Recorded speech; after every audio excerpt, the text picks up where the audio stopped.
So I'm just going to quickly show you from scratch how to make a threaded hole in a part that you want to 3D print.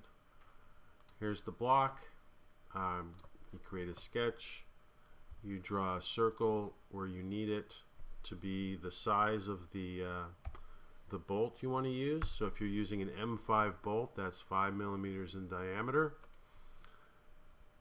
and you place it exactly where you want it to be, and then you create the hole by selecting the surface of the sketch that you want to cut out, and you can make the hole instantly by extruding through the part to the surface to the other side of the hole. And then to make it a threaded hole, you have to select the surface plane of the inside of the hole, go up to create, hit thread, make sure you click the radio button modeled, and it'll instantly make that hole to the closest size in the style of thread that you want to use, which in this case I only use metric, so that's an M5 bolt.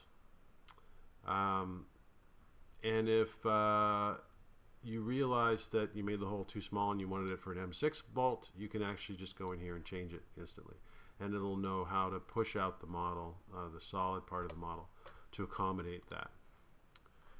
And you see down in the timeline, if you realize you made an error and you want to go back and change it, you just double click that icon for the threaded hole. It'll open up the parameter again and you can change it.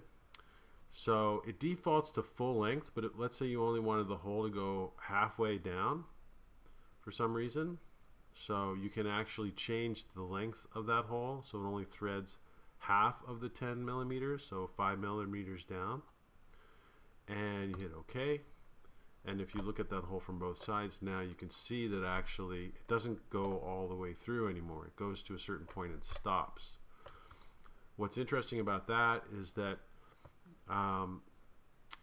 in theory it means that the bolt will go through this hole and then it will be able to continue on without touching any threads.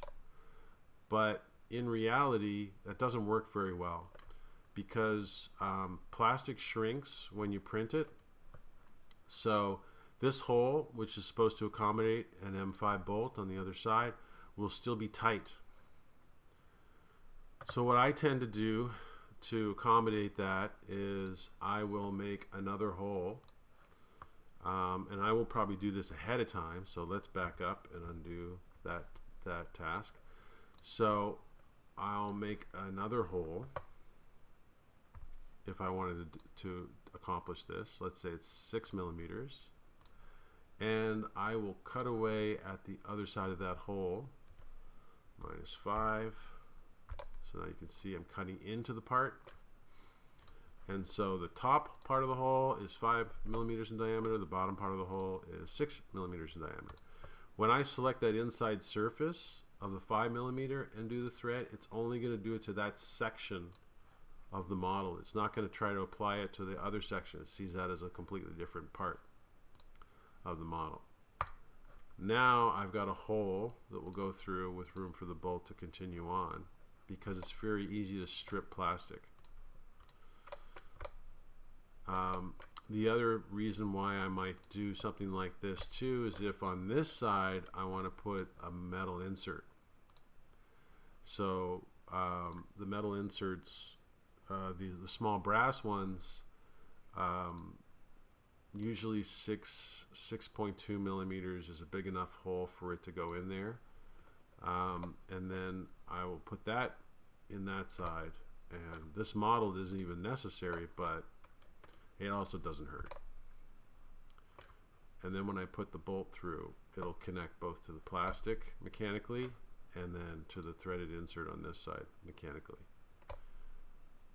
The thing about plastic inserts is they can strip, so I wouldn't do it to anything where you want to take the part, undo it and redo it and undo and redo it, because it'll wear out too quickly. And that's it.